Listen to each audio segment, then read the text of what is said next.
The Green Bay Packers secured 2 picks within the top 100 selections to add to an already talented group of wide receivers, arguably one of the most promising units in the NFL.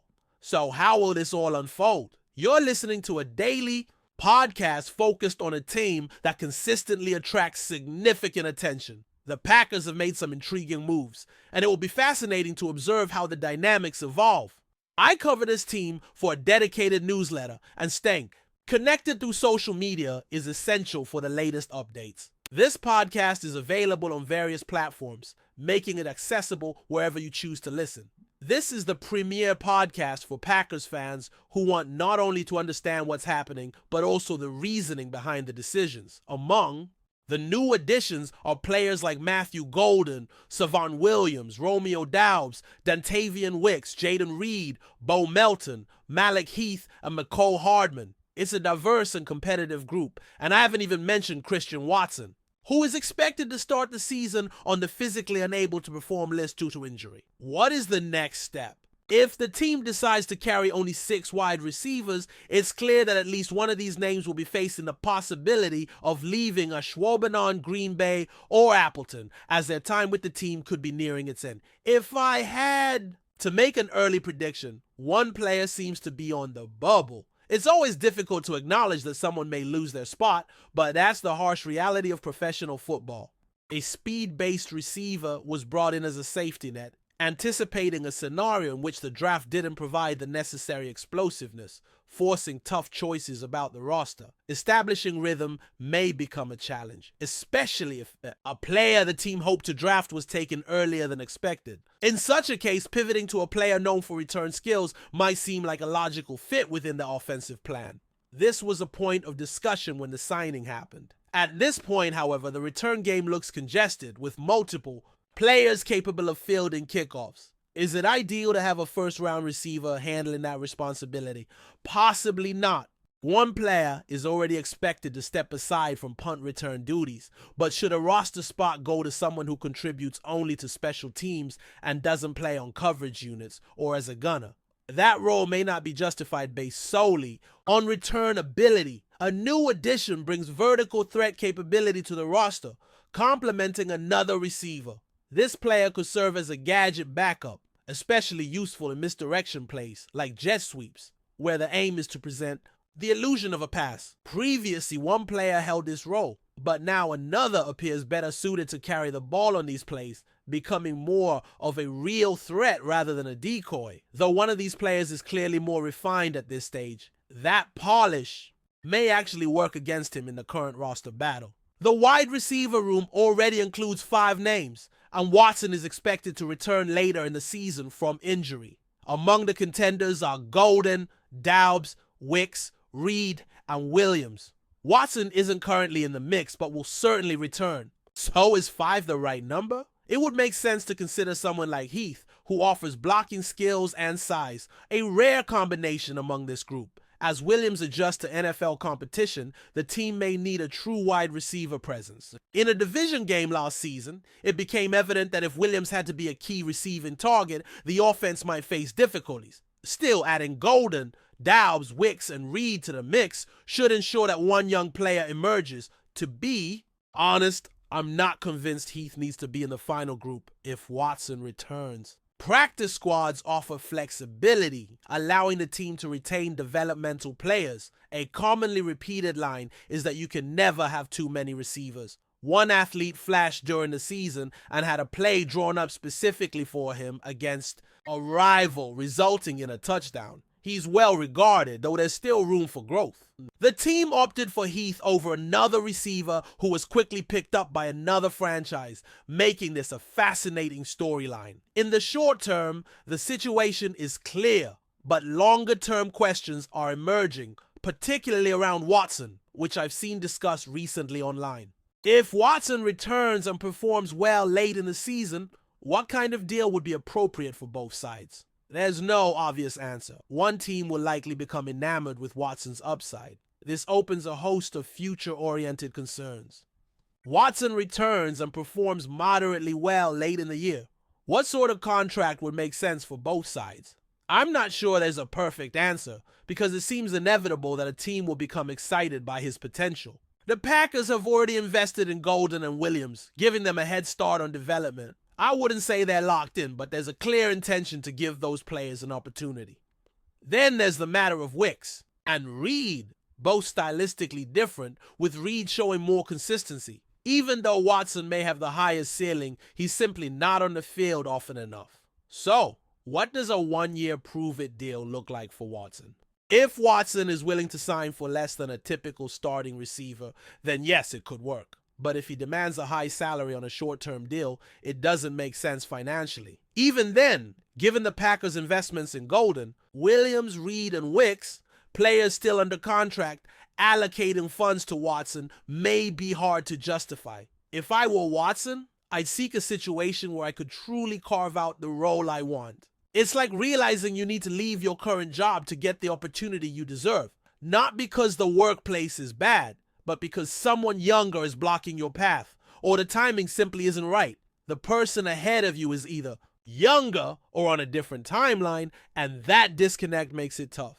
Watson wouldn't get enough snaps on a one-year deal in 2026 to boost his value for the future. The whole point of a prove-it deal is to actually prove something. If the team brings in someone else to be the Z vertical receiver and hands the gadget plays to another, then Watson's role becomes redundant. That allows one player to focus more on standard wide receiver duties, directly overlapping with what Watson typically does. To complicate matters, this offense is among the most balanced in the league, leaving little margin for prove-it roles. The path for Watson, which was already uncertain before the draft, is now even more unclear. That doesn't mean he can't contribute. Both he and another player could still help in a playoff push. But beyond that, it's a matter of watching, waiting, or reevaluating. Switching topics slightly, the Packers recently added a linebacker. Yesterday, a brief note surfaced regarding an undrafted linebacker from the University of Kentucky joining the team. I believe there are 4 linebackers currently locked in. Key Walker, Edgerrin Cooper, Tyron Hopper, drafted last year despite limited snaps in 2024, and Isaiah McDuffie, who was re-signed. The new addition brings the total to 6, and this undrafted free agent could push it to 7, although he may be destined for the practice squad. Looking back to October 1st of last year, the team carried 5 off-ball linebackers. One played extensively, another barely saw the field. The 5 were Walker, McDuffie, Hopper, Cooper, and another who was released. 4 of those players remain. With the new addition in the mix, the team might stick with 6 or revert to 5. McDuffie, whose deal was extended, is now under scrutiny to determine whether he belongs on the practice squad or the main roster. It's unclear whether this new signing is a true replacement for the released player or simply a depth addition for special teams.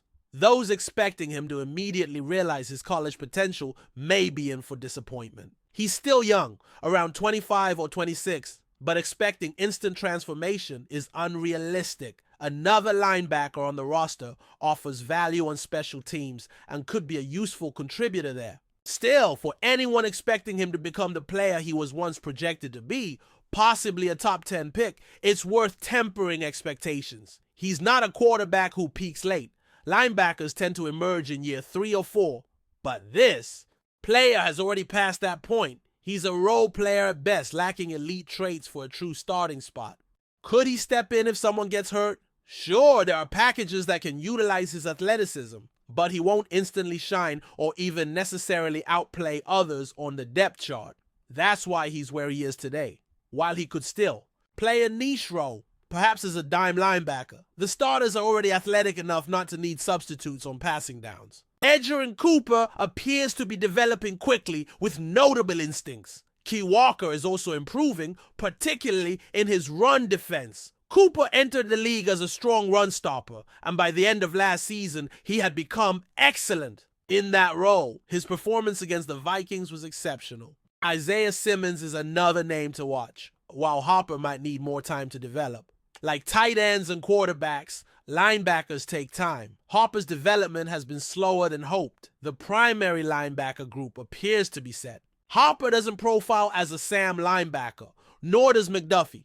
Colin Oliver, another draftee, may transition to a defensive end role. How the team uses him will be worth monitoring. Harper might not make the roster. The same could be said of McDuffie and Simmons. Cooper looks like a future star, and Walker has the organization's support, possibly leading to a long-term extension. McDuffie was re-signed, but Simmons' arrival does not inspire much confidence for Harper's future. The selections of Duma, Johnson, and Colin Oliver indicate how the team views their depth pieces, and the outlook isn't great.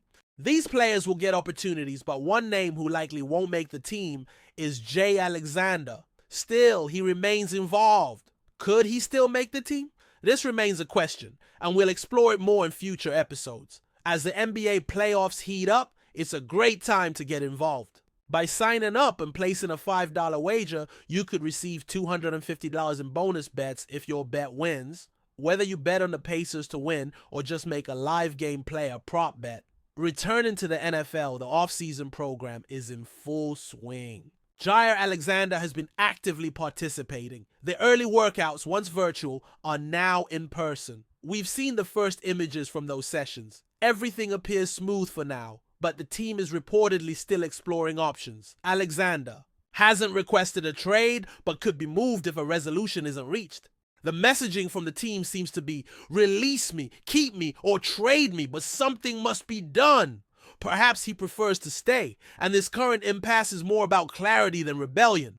Unlike other players who demand trades when unhappy, Alexander's willingness to show up for off-season work complicates the matter. He may not be on the 2025 roster, but the situation has been murky for a while. If the offseason passes without meaningful trade offers, the team might conclude that no viable deal exists. This strengthens the case for renegotiating his contract rather than cutting him. A modest pay cut could let him stay while lowering the team's risk. Remaining in Green Bay would avoid relocation stress and system changes. That could be a win-win, both financially and logistically. A salary reduction could make him easier to retain or trade. However, no clear indication has surfaced that the team is willing to absorb part of his salary. It's equally unclear whether Alexander is open to restructuring. If he were, the team might have already acted. The longer he remains, the more it feels like a larger strategy is unfolding. This is reminiscent of past approaches where a pay cut was quietly discussed and later accepted when market options dried up. If the Packers can negotiate fairly, this could all end amicably. As rookie camps, OTAs, and mini camps approach, these next few weeks promise clarity and excitement for Packers fans. But before we continue, don't forget to subscribe to our channel and hit the like button on this video. Your support helps us keep bringing you the latest updates on the Green Bay Packers. And don't forget to share your thoughts on the news in the comments below.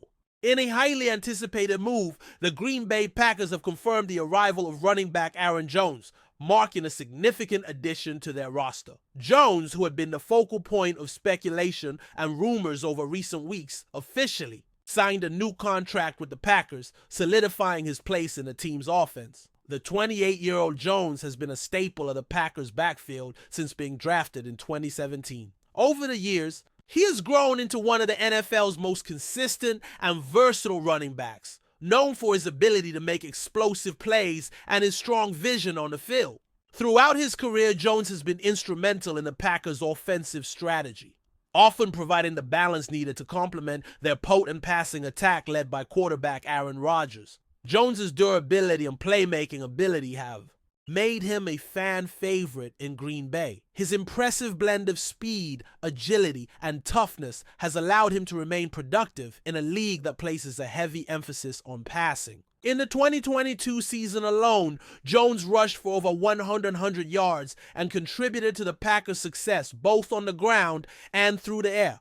His ability to catch passes out of the backfield makes him an even more dangerous weapon for opposing defenses. For the Packers, securing Jones is a critical move as they look to build a balanced offense heading into the upcoming season. With the departure of several key players and the uncertainty surrounding Rodgers' future, Jones's return provides the team with a reliable and explosive playmaker who can carry the load on the ground and keep defenses on their toes. The Packers' offense has always been built around a high-powered passing attack, but Jones's presence ensures that they won't be one-dimensional. The team will rely on his ability to break off big runs and contribute in short yardage situations to keep opposing defenses honest. His leadership and experience will also be valuable as the Packers continue to develop young talent and work to build a competitive squad for the future. Looking ahead, Jones's role in the Packers' offensive scheme will be pivotal. As the team enters a new era of leadership with a fresh quarterback under center, it's clear that they are prioritizing a balanced approach to offense. Aaron Jones's return to Green Bay is a significant step in ensuring that the Packers remain competitive in the NFC, and his continued contributions will undoubtedly play a key role in their success moving forward. With this confirmation, Packers fans can rest easy knowing that one of the team's most important and dependable players will be wearing green and gold for years to come. The excitement around Aaron Jones' continued presence in Green Bay only adds to the anticipation of what the 2025 season has in store. That's it for this update. If you enjoyed the video and want to keep receiving exclusive news about us Green Bay Packers, please subscribe to our channel and give this video a like. We always look forward to hearing your comments and opinions. See you in the next video.